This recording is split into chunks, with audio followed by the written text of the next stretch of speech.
What would you do if you found two ancient, mysterious stone heads in your garden, and soon after, disturbing supernatural events began to unfold? Would you report it to the authorities? Would you try and destroy the heads? Would you move to a new house altogether? Well, the Robson family faced exactly this dilemma when they found something that would haunt them for the rest of their lives. Our story begins in 1971 in Hexham, a small, quiet town in the north of England. Known for being fairly remote and having beautiful scenery, it seemed like the last place you'd expect a haunting mystery. But for the Robson family, this peaceful setting became the stage for a terrifying discovery. The events occurred on a typical British afternoon when Colin and Leslie Robson were playing in the garden. They chased each other around, threw a ball, and dug up stuff from the ground. You know, typical childhood activities. But that's when they found it. In the earthy ground, they saw two small, strange stone heads, each about the size of a tennis ball. The heads sat eerily in the dirt, staring up at them. They bore uncanny facial features with deep-set eyes, angular noses, and expressions that felt both supernatural and strangely human. They were carved roughly from stone, giving them a primal, ancient quality. While the children were excited by their discovery, they couldn't help but feel something was off. So what happened when the children brought the heads inside, showing their parents the curious artifacts? At first, the family thought they'd uncovered a piece of history, perhaps relics from Celtic or Roman times. Finding ancient artifacts wasn't entirely uncommon in Hexham, a town influenced by various colonizing groups like the Romans and Vikings. Still, the family was intrigued by the discovery and curious about its origins. However, the mystery of where they came from was no match to the series of disturbing events that began shortly after the heads were unearthed. Now that the heads were inside the household, things began to change in unsettling ways. The heads had an unearthly kind of aura. When placed on a shelf, the heads seemed to draw attention, as if they were silently watching the family's every move, and everyone felt a strange presence every time they were near. Soon after the discovery, the family began experiencing more than just strange feelings, though.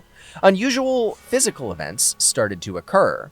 At first, they were subtle. Doors creaking open and shut with no apparent cause, lights flickering, and the family often felt a chilling breeze rip through the house when no windows were open. But as the days since the discovery passed, the disturbances escalated. Objects began to move on their own, and small items like toys or keys would go missing, only to reappear in places they couldn't have reached on their own. It was like there was a dark entity that had now joined the family. Whilst unsettling, the Robson family still dismissed these incidents as coincidence.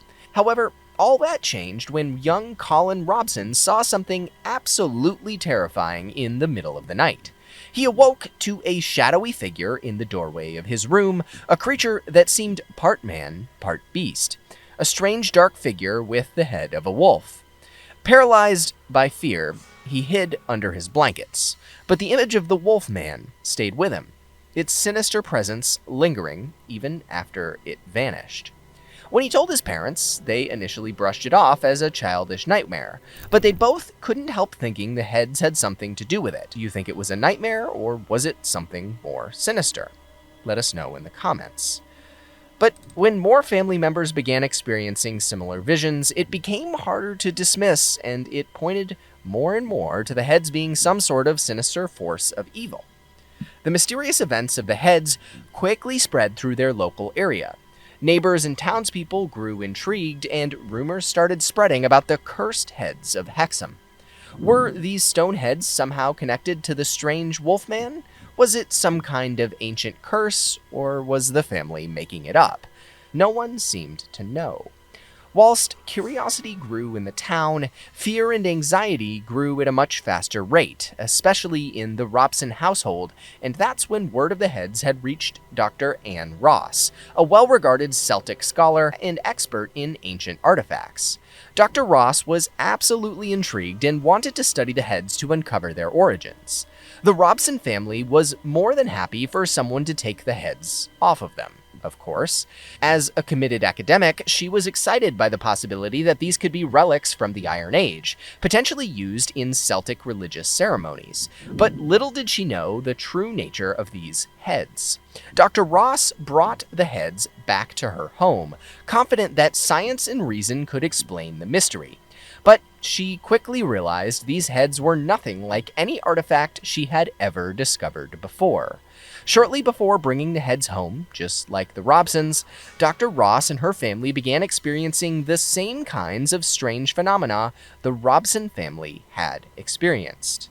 In particular, Dr. Ross herself began to feel a presence near the heads, an unshakable feeling that she was not alone. Late one night, she awoke startled, only to see a dark figure at the foot of her bed.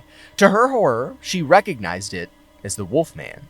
A shadowy creature, part human, part beast, with piercing eyes that seemed to glow in the darkness.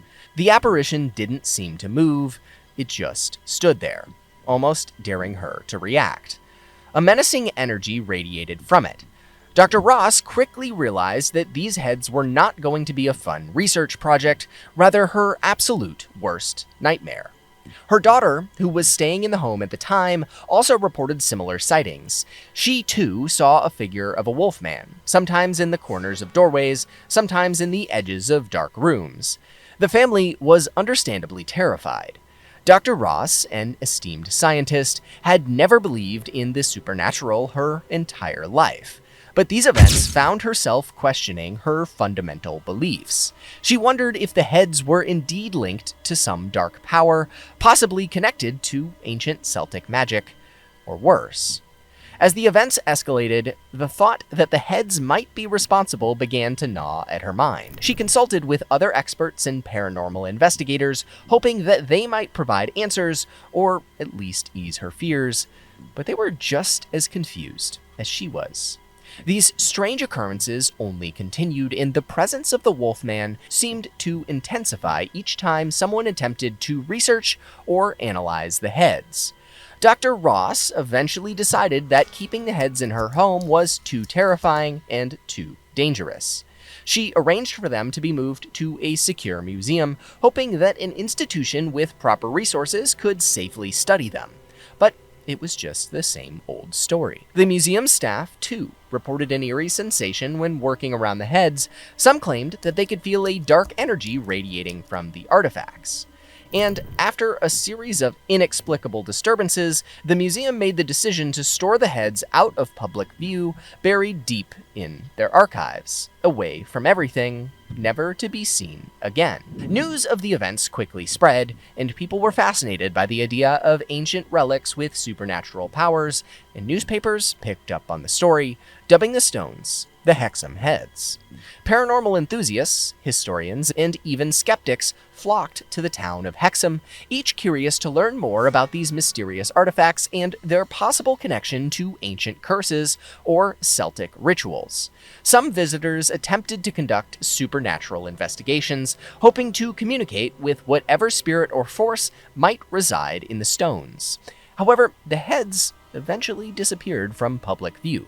Whether they were intentionally misplaced by the museum or simply lost in the archives, no one really knows for sure. All that's left are chilling accounts from those who encountered them.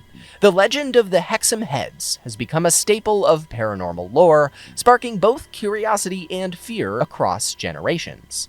Many theories have emerged over the years about their origins and purpose. Some believed they were indeed Celtic relics imbued with spiritual power, designed to curse those who dare disturb them. Others think it's just a load of nonsense.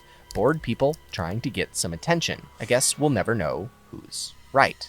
What do you think? The story of the Hexham heads has helped spread the idea that ancient artifacts might carry dangerous energies, shaping how people view these old relics and so-called cursed objects, which was an idea perpetuated by modern media. The Hexham heads have inspired writers, artists, and paranormal investigators to explore the idea that certain objects might carry echoes of the past, imprints of their markers, and the rituals they were a part of. To this day, the heads remain a subject of debate, an unsolved mystery. Do you really believe these heads summoned a dark half-man, half-beast creature, or do you think that there's a rational explanation for the accounts of those who encountered them? I guess the only thing we'll know for sure is that some things are better left undisturbed. If you want to see another mystery just like this, watch the next video on the Kara UFO sightings and subscribe for more.